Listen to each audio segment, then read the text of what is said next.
afternoon. This is the knitting news from Knit Happens Teesside for the 5th week. I think it is the 5th week of 2024.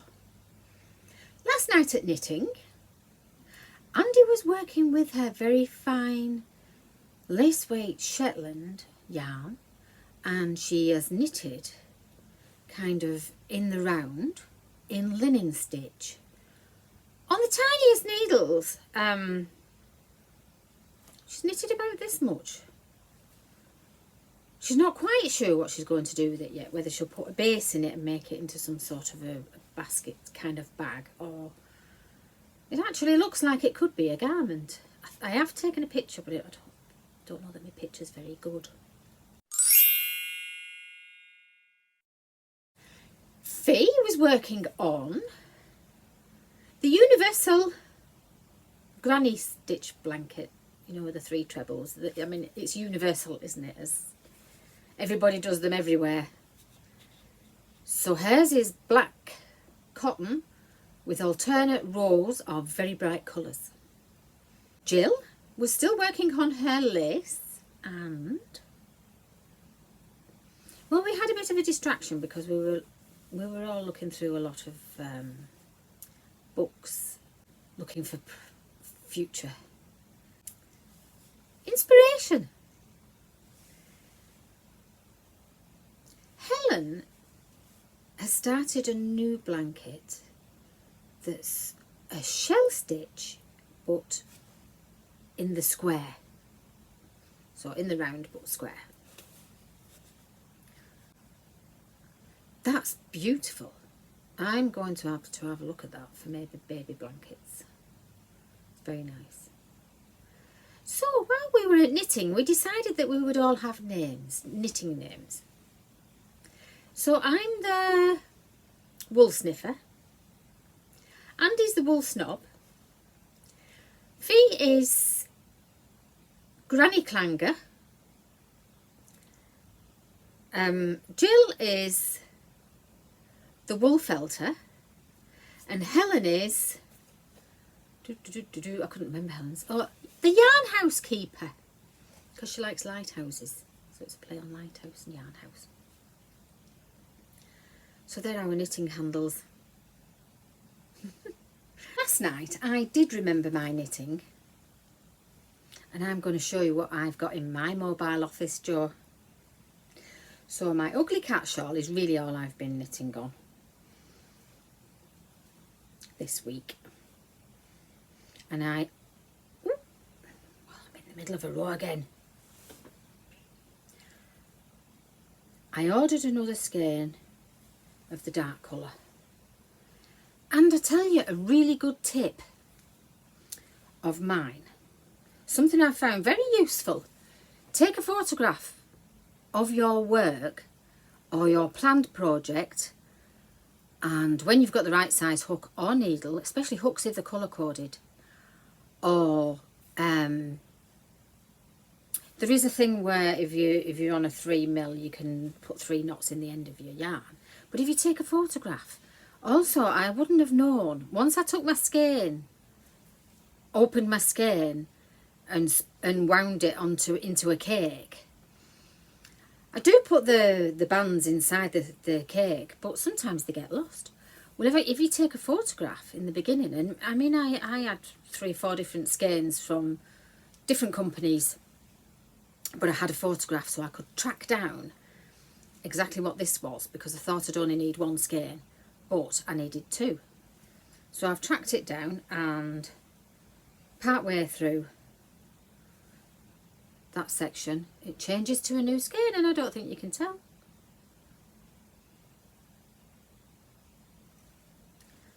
And if I hadn't taken a photograph, I might have been a bit stuck. Well, I did think, well, I wouldn't have been stuck because I wasn't bothered. I would have used another dark colour that just was alright. And it would be a shawl of 2 halves. And actually, first of all, I would have undone my Geo Gradient starter square, because this colour's in that. This is my alternative. So when I do one of these, I've been carrying on the colour, so it looks like these cut through the colour. So it cuts through the green and it cuts through this colour. And I'm doing a bit more of this colour before I change. And the next colour is a very pale blue. This is, it's called Oak. It's by Kilpin. And she went for an early morning walk with her dogs, or dog. And just coming up the brow of a hill, in the mist, she saw a stag. And I think that's influenced. Oh, and the neckband is inspired by a Roman neck cuff. On Saturday, we went up to the Durham Guild of Spinners, Weavers and Dyers, Helen and I, and it was the AGM. So we learned quite a lot about what the guild is about and what they've done in the past and what they plan to do in the future. After that, we had a talk all about flax. Flax spinning. Once it's spun, it's linen, and then you can knit, crochet or weave it. But it was such an interesting talk. How much of it can I remember? I'm not a note writer. It gets retted. It comes from the plant, and you have to break the outside, and inside there's very long fibres. These long fibres aren't sort of flexible and soft enough to do much with. They need retting. So they ret them. You can either soak them for a couple of days, and I think the water's sort of pretty brown and stinky and horrible if you do so. Or you can lay them out on grass and let the dew ret it. And that way it's a darker colour. It needs quite a bit to process it before it's ready to spin. And it's a rabbit hole that I could go down, but I am at the moment choosing not to. So there's a website and a Facebook page called Berta's Flax, which is where a lot of this flax. Berta had to move in with a daughter, and she said, what am I going to do with my flax? And so they looked into it, and what's happened to Berta's flax is it's been dispersed probably all over the globe to anybody who's interested to keep skills going. And flax you could buy enough to process for one person on a metre square of land. You need the right seed to get the right flax for spinning and weaving. And because a shop bought linen's probably not quite the same.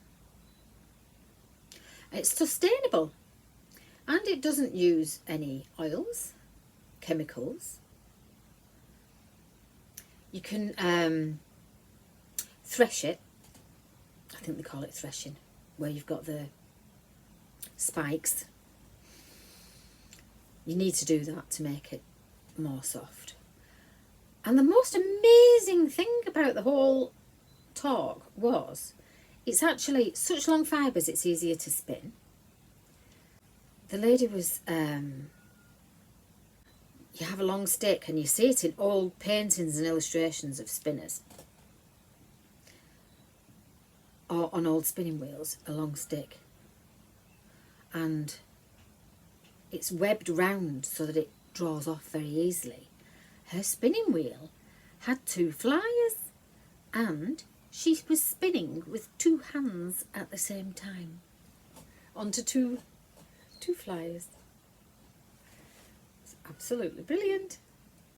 A double flyer and told they'd got to make a living.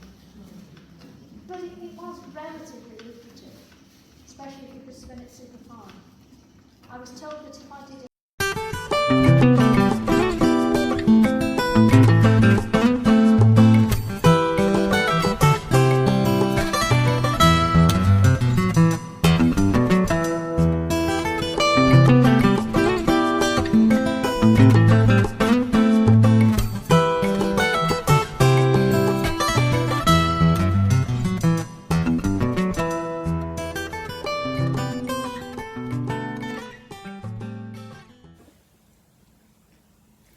So the lady that did the talk is Cath Snape, and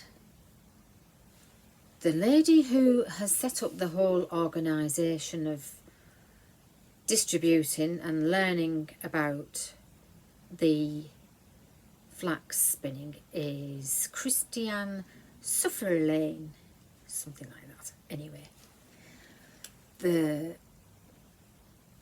stick, you can make it out of a twig actually, as long as the branches come out in pairs. You can make a sort of have a long stick with twigs and put the twigs into a balloon sort of shape, tie them together so they're like a cage, and then wrap the flax around it, cobwebby style, sort of like lift it up gently so that it's all open and spins very finely. That's the idea. And that's a distaff. I think I've told you everything that's on there. Now I might go film in my mobile office for Joe. Oh, I was watching the Knit Night podcast, and Therese, I love your shawl, very nice. And Joe Bob, well, you know how sometimes I'm the first person on our beach, and quite often it crosses my mind that I might find either a body or a body part. There has been a body on our beach, but I didn't find it, luckily, because I mean I do have this sort of thing, oh, bodies wash up on beaches, but I'd be horrified if I found one, I'm sure. Hi everyone, hiya Joe Bob. This is my mobile office, but the thing is I use the husband's mobile office when I go knitting, so I don't have this mobile office, I have the other one, and the other one's got shrimp boots, wellies, and loads of bags for life, more bags for life than you could ever need, and small towels and things in the boots, so I can't do much with them. But this mobile office, if I'd have gone in this, I've got some pure Jacob wool, very nice. So would have been alright. I probably would have still had to borrow some needles. I'm having to duck because I can't get the angle right. Right, what else have we got? I've got more fleece than you can shake a stick at. Or a spinning wheel. I have got a spinning wheel that would go away in this van. It is quite portable, but maybe an e-spinner would be really good because I could just put it in a cupboard, couldn't I? And if anybody did break into the van, they wouldn't know what it was and they'd just think it was a bit of tat. Quite expensive, but maybe that's the way to go. So in here I have got brown blue face Leicester. Quite a bit of that. So if I could spin it and knit it, I've got enough to keep me busy for a long time. Mystery fleece. Nice colour. This is quite mysterious too. That's all kind of a mystery. Kind of a mystery. I suppose it could be dyed. So that's that box. Put these bits back in. This is my retirement stash. My spinning retirement. It's quite good at the moment because the weather's not good and all my windows are wet and steamed up, so the neighbours can't see what I'm doing. There's some more pure Jacob down here. Oh, it's a different colour. Nice. In here is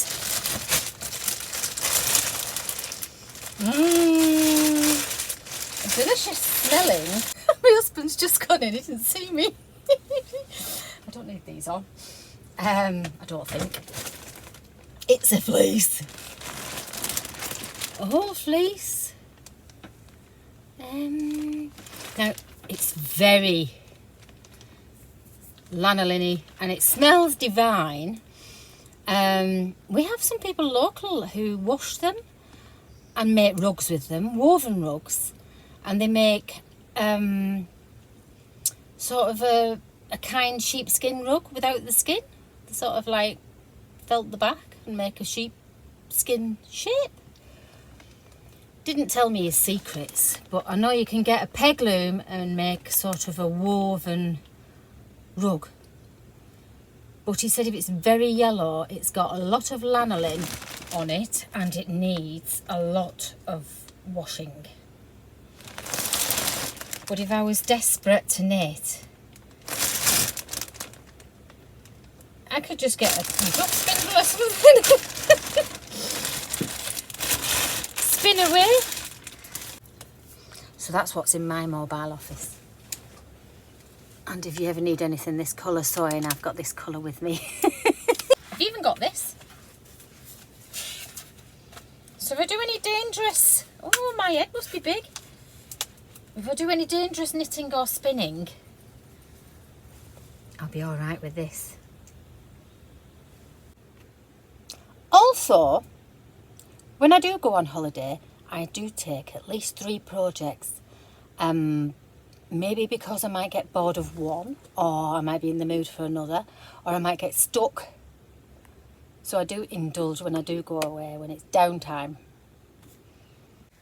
That's about it. Some more news, maybe next week.